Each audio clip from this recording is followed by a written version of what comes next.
We take you on an adventure to one of the most pristine and beautiful places in America. If you've ever wondered what it's like to take flight at Point of the Mountain, Utah, you can find out. But this national treasure may soon disappear completely if a mining company gets its way. My colleague Bill Weird takes to the skies above a fragile world whose future is up in the air.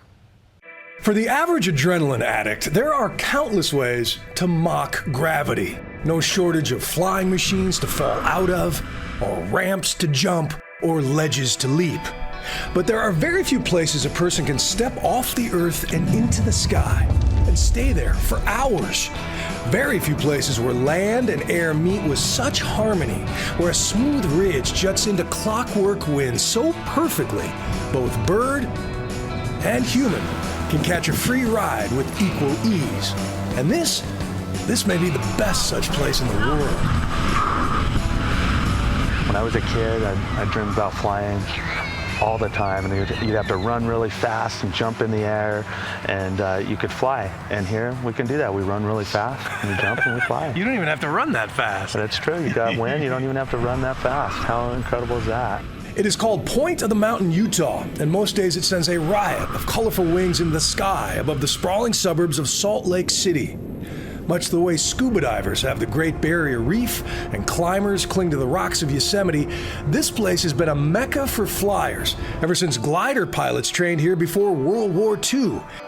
And as glider sports took off, young generations of flyers earn their wings here, some finding spots among the world's best aerial studs and aerobatic teams, others just dropping by to taste a new kind of freedom. When you're in a wheelchair, you feel like you're in a wheelchair.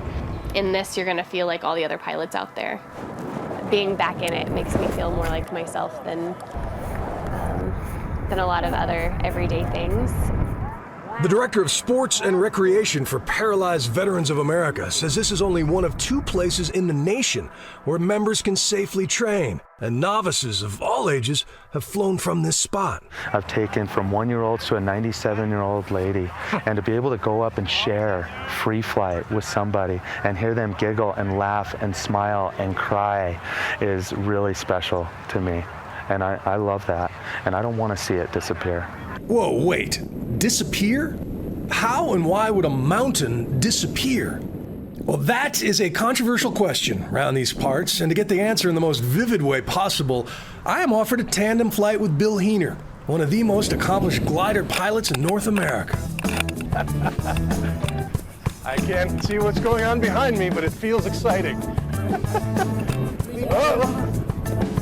We rise over the neighboring houses and into the Utah sky with a burst of pure, uncut exhilaration. Oh, yeah! Dang, this is great! Welcome to my office. But as we head towards the southern end of their park in the sky, the landscape between my feet suddenly changes from high desert scrub brush to bulldozed wasteland. And we look down on the reason for their concern, a mining company called Geneva Rock. Yes, in an ironic geological twist, this world-class flying spot sits on top of world-class sand and gravel, and Geneva Rock wants to take as much of it as they can get. Was there a moment where one day you went up and said, wait a minute, those bulldozers are closer than they were last year? Absolutely. It was March of this year. Bulldozers started pushing dirt overnight, and in a matter of 2 days, the end of that, the tip of the mountain was gone. Jolted into action, the Flyers began digging through public records and were stunned to discover that the mining company actually owns most of this land and plans to eventually bulldoze Point of the Mountain into a dusty pit, mining away their precious wind in the process. We're just trying to raise awareness. If we don't do something about it, it will be gone before we know it. But this little community of windwalkers knew it would be hard to rally outrage over a niche sport few people will ever try in a state with so much mining. But then came the dust. As Geneva Rock expanded their operation here, it kicked up tons of the stuff. And as Desiree's videos show, on a windy day, it can reach downtown Salt Lake City. Suddenly, this band of flyers found it a lot easier to gin up the support of their dust-covered suburban neighbors and the Utah physicians for a healthy environment. In addition to the health consequence of inhaling these fine particles of dust, there's almost undoubtedly crystalline silica in that, which is kind of like inhaling microscopic particles of barbed wire. That is a damning claim, one not yet proven by official air tests, and is one more reason to pay a little visit to the Geneva Rock mine. Do you think your business gets a bad rap? I mean, no one's ever gone, oh goody, there's a gravel mine moving into the neighborhood. Well, sometimes I wish I had a candy store, because I don't think people complain about candy stores, but... That is Carl Clyde, and his grandfather started Geneva Rock back when Eisenhower started building highways. And over the years, his family helped turn mountains into skylines. If you look at those buildings and see that skyline, here's where most of that came from. It came from here. It came from here. It is such a necessary business. When I see kids on the new skateboard park that we poured the ready-mix concrete for, and they're having fun, you know, that's their recreation. But as the community grew closer to the mine, so did the chorus of complaints. 5 years ago, without admitting guilt, Geneva Rock was forced to cough up $1.7 million in fines and improvements after they were caught violating air quality standards. The company says they have not received a major infraction since. Clyde insists they are now going above and beyond to control the dust, including the use of precious water shot through giant sprinklers.